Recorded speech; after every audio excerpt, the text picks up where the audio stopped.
For centuries, whenever work had to be done, man was dependent on sheer muscle power.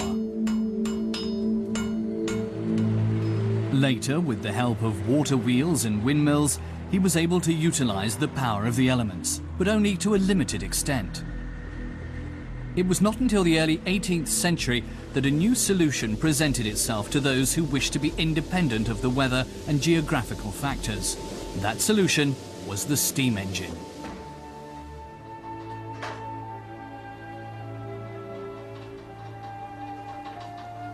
One name stands for its success story, that of James Watt. This Scottish engineer didn't invent the steam engine, but he vastly improved the original concept.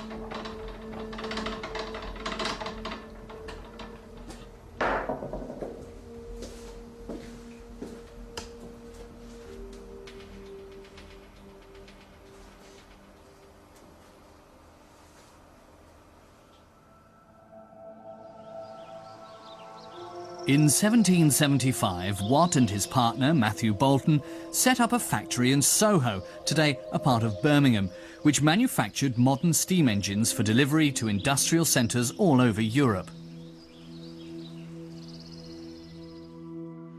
Visitors asked Watt himself about all the latest technical developments. But he wouldn't reveal any details. Indeed, he kept his knowledge a closely guarded secret. Any visitor who made too many sketches, like German engineer Georg Friedrich von Reichenbach, was seen as a spy and quickly shown the door.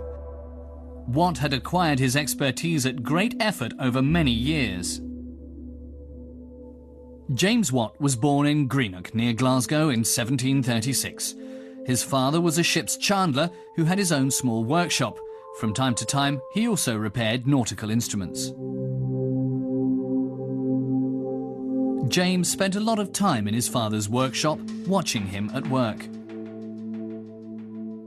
At the age of 18, he started an apprenticeship as a precision engineer in Glasgow, which he completed in London. James learned how to manufacture scientific instruments, and in doing so, provided proof of his talents.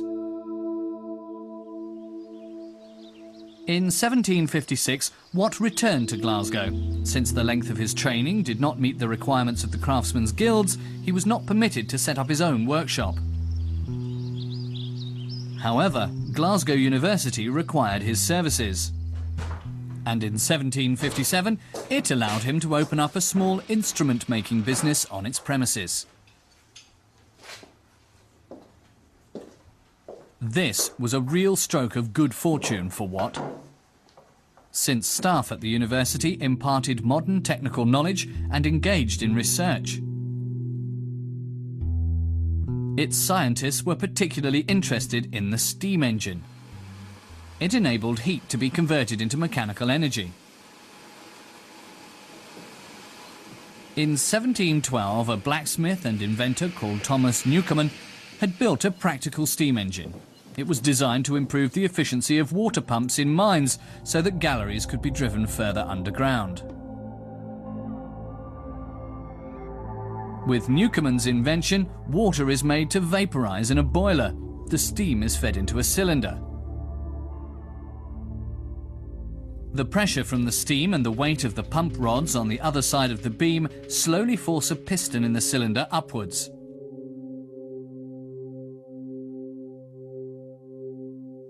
The steam supply is now cut off and cold water sprayed into the cylinder. The steam condenses and its volume decreases abruptly. This creates negative pressure in the cylinder and, because of the atmospheric pressure acting from above, the piston moves back down into its original position. The water that is collected in the cylinder is drawn off and the process starts again.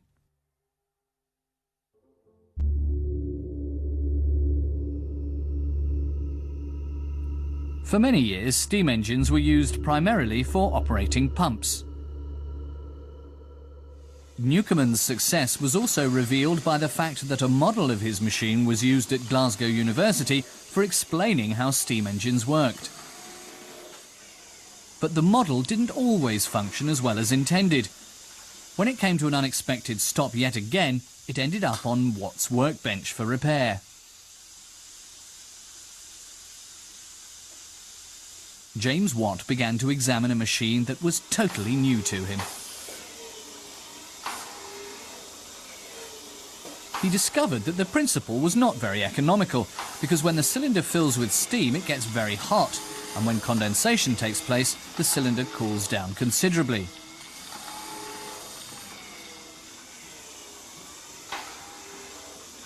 With each working cycle, the cylinder first has to be heated up again, so a large amount of the steam supply is wasted.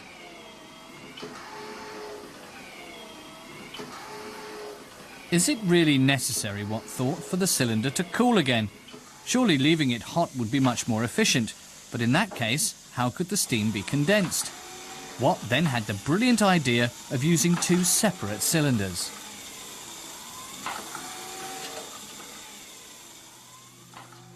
At the start of his process, the piston is at the bottom of the cylinder. When steam is introduced under the piston, this subjects it to pressure. As with Newcomen's machine, the pressure from the steam and the weight of the pump rods force the piston upwards.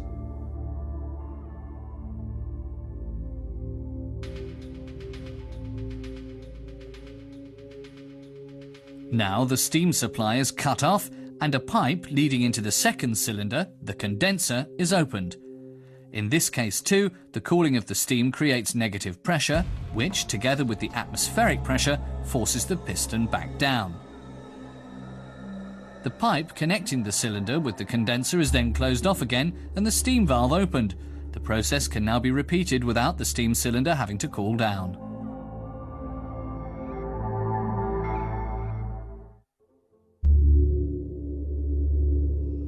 In 1769, Watt had his improvements patented, but in order to build a practical steam engine, he needed a lot of money.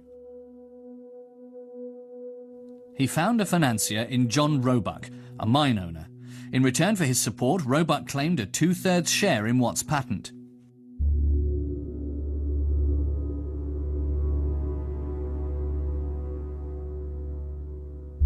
But 4 years later, Roebuck went bankrupt.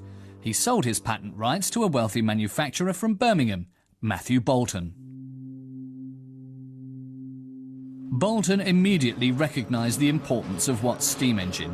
Shortly afterwards, he and Watt founded the world's first factory for manufacturing steam engines, Boulton and Watt. Only a year later, production got underway. Meanwhile, Watt was already working on further improvements. His aim was to boost the efficiency of the steam engine so that it could be used for other tasks beside operating pumps. He achieved this with his double-acting steam engine. First of all, steam flows into the cylinder and forces the piston downwards.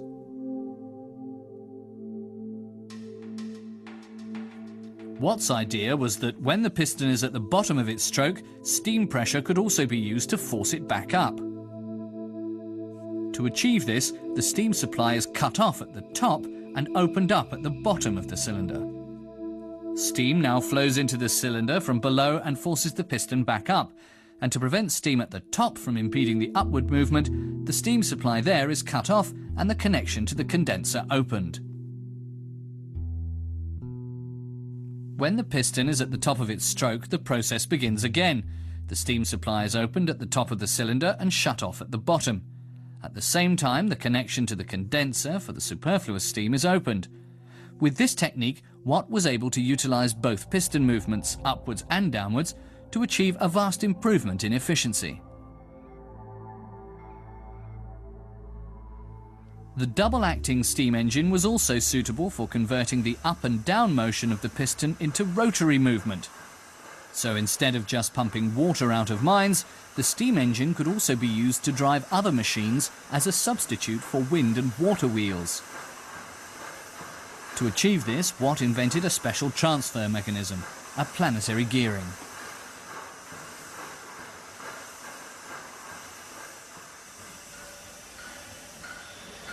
In addition, uniform rotary movement is attained by means of a large, heavy flywheel. But one major problem remained. If several looms in a mill were operated simultaneously, the heavy load caused the speed of the steam engine to fluctuate considerably. To correct this, the steam supply had to be regulated by hand. But in 1788, Watt solved the problem. He developed an automatic speed control, the centrifugal or flyball governor. If the speed of the steam engine increases, centrifugal force causes two rotating masses to move outwards. This motion is transferred to a throttle valve, which reduces the steam supply from the boiler to the cylinder, so the machine again runs at its original speed. Conversely, if the steam engine is running more slowly than normal, the throttle valve opens to raise its speed. It's an automatic control system.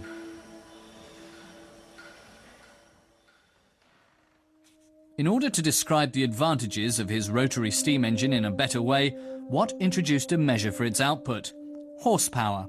The work done by horses had been used for this purpose at an early date, but Watt made the comparison more precise. In 1782, he calculated the size of a steam engine for a sawmill.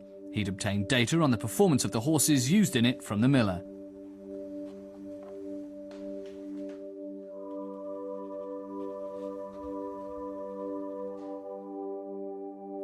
On the basis of this, Watt determined that 1 horsepower was the amount of work needed to raise a mass of 75 kilograms 1 meter in 1 second.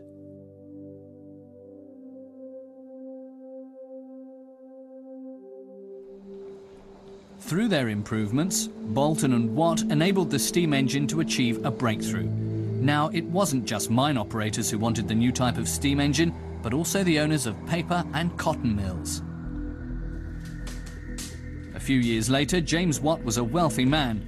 Patent revenues to the tune of more than £76,000 swelled his bank account. And his achievements were soon recognised by Britain's social elite. In 1785, James Watt, a man who had never studied, was made a Fellow of the Venerable Royal Society of London. Watt's steam engine was successful, but the limits of its performance capacity had not been reached. However, Watt's patent rights prevented other engineers from developing steam engine technology any further. They had to wait until 1800, when his patents expired. One step which Watt had always declined to take was the use of higher pressure in his steam engines.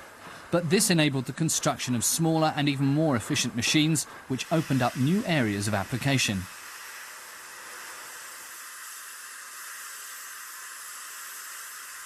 In 1804, Richard Trevithick built a steam engine that could travel on rails.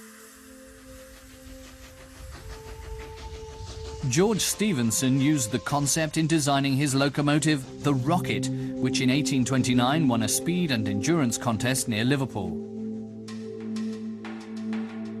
In addition to the railways, it was above all large steamships which used the new engines.